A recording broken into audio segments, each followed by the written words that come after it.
अब बात करेंगे भारत शासन अधिनियम 1919 एवं भारत शासन अधिनियम 1935। देखिए, सबसे पहले हम भारतीय शासन अधिनियम 1919 की बात करेंगे। 20 अगस्त 1917 को ब्रिटिश सरकार ने पहली बार घोषित किया कि उसका उद्देश्य भारत में कर्मिक रूप से उत्तरदायी सरकार की स्थापना करना था। मतलब ये था कि ब्रिटिश सरकार ये सोच रही थी, उन्होंने घोषणा की कि भाई अब शासन जो है भारतीय सरकार का हो।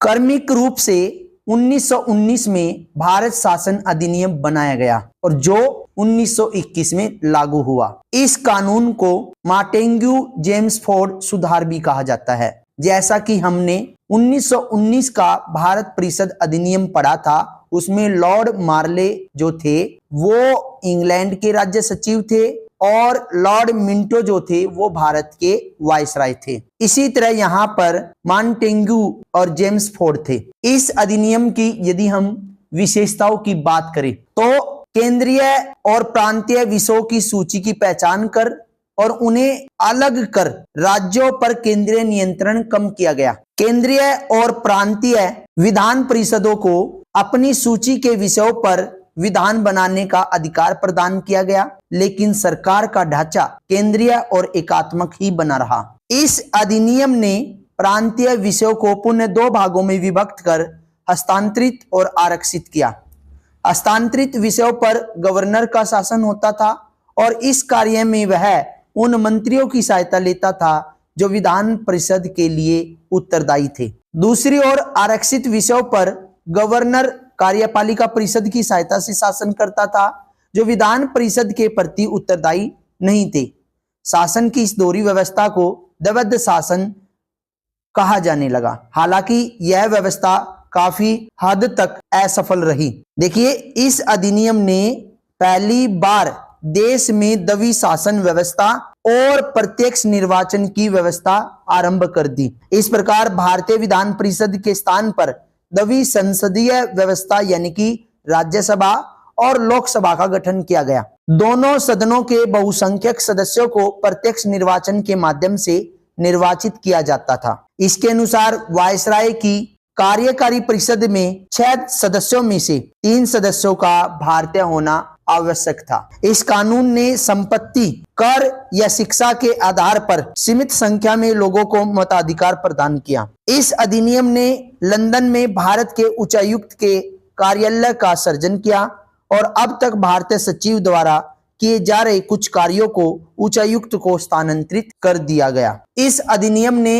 एक लोक सेवा आयोग का गठन किया।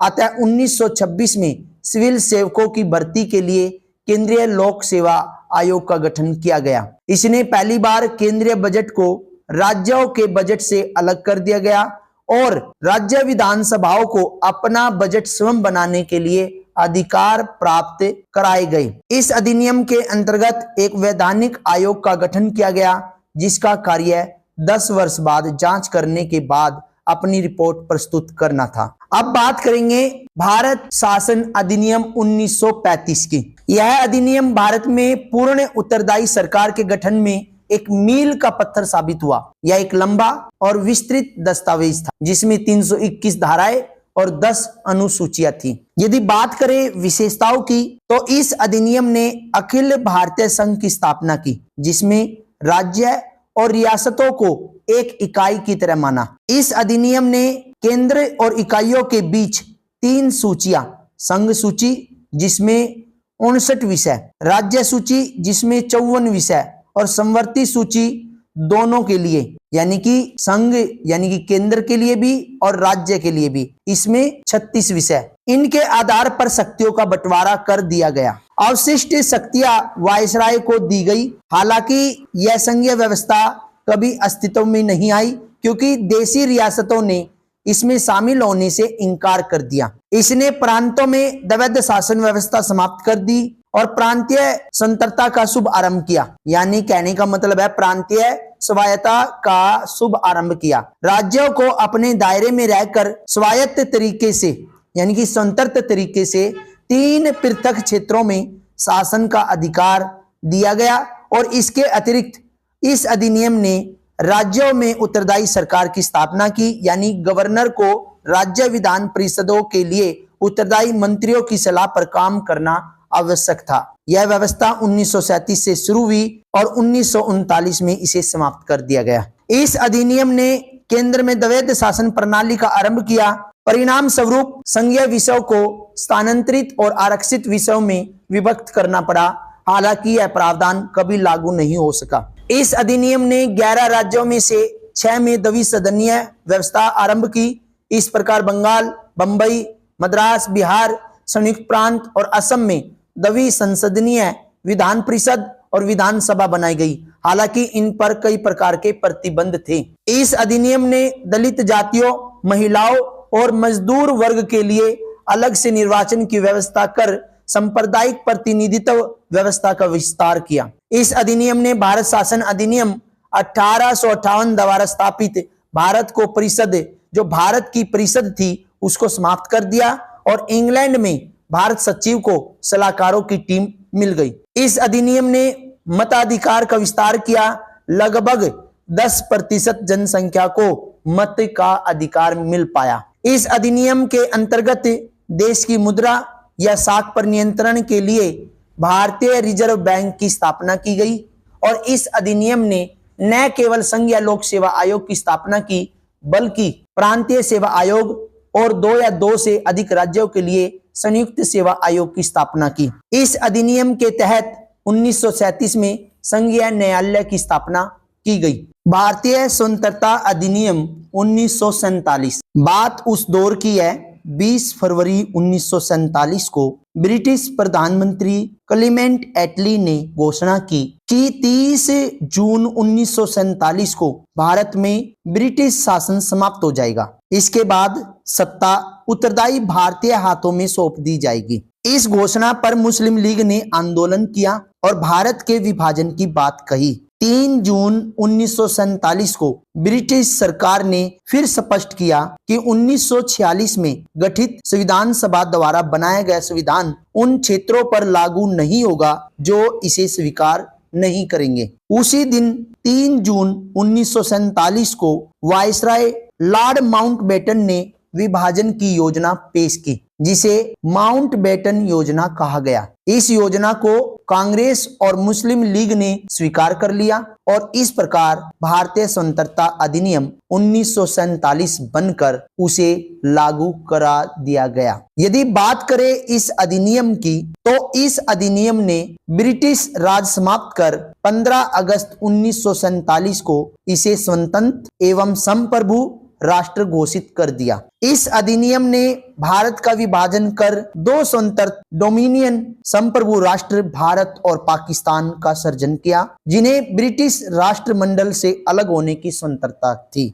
इस अधिनियम ने वायसराय का पद समाप्त कर दिया और उसके स्थान पर दोनों डोमिनियन राज्यों में गवर्नर जनरल के पद का सृजन किया, जिसकी नियुक्ति नए राष्ट्र की कैबिनेट की सिफारिश पर ब्रिटेन के ताज को करनी थी। इस पर ब्रिटेन की सरकार का कोई नियंत्रण नहीं होना था। इसने दोनों डोमिनियन राज्यों में संविधान सभाओं को अपने देशों का संविधान बनाने और उसके लिए किसी भी देश के संविधान को अपनाने की शक्ति दी। सभाओं को यह भी शक्ति थी कि वे किसी भी ब्रिटिश कानून को समाप्त करने के लिए कानून बना सकती थी। यहाँ तक कि उन्हें स्वतंत्रता अधिनियम को भी निरस्त करने का अधिकार था।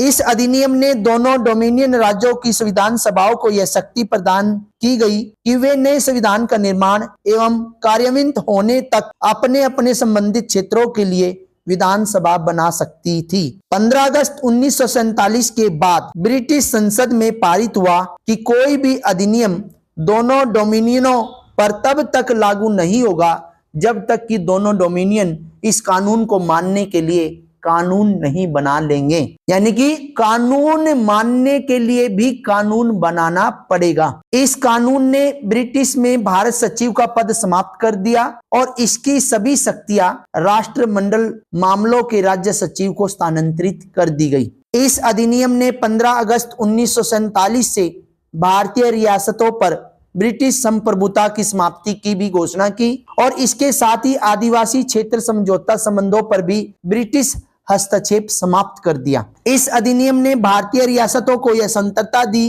कि वे चाहे तो भारत डोमिनियन या पाकिस्तान डोमिनियन के साथ मिल सकता है या स्वतंत्र रह सकता है। इस अधिनियम ने नया संविधान बनाने तक प्रत्येक डोमिनियन में शासन संचालित करने और भारत शासन अधिनियम 1935 के तहत उनकी प्रांतीय सभाओं में सरकार चलाने की व्यवस्था की। हालांकि दोनों डोमिनियन राज्यों, जो भारत और पाकिस्तान दोनों डोमिनियन राज्य थे, हालांकि दोनों डोमिनियन राज्यों को इस कानून में सुधार करने का अधिकार था। इस अधिनियम ने ब्रिटिश शासकों को विधेयकों पर मताधिकार और उन्हें स्वीकृत करने के अधिकार से वंचित कर दिया, लेकिन ब्रिटिश शासक के नाम पर गवर्नर जनरल को किसी भी विधेयक को स्वीकार करने का अधिकार प्राप्त था। इस अधिनियम के अंतर्गत भारत के गवर्नर जनरल एवं प्रांतीय गवर्नरों को राज्य का संवैधानिक प्रमुख नियुक्त किया गया और इन्हें सभी मामलों पर राज्यों को या राज्यों की मंत्रिपरिषद के परामर्श पर कार्य करना होता था। इसके अंतर्गत भारत के गवर्नर जनरल और प्रांतीय गवर्नरों को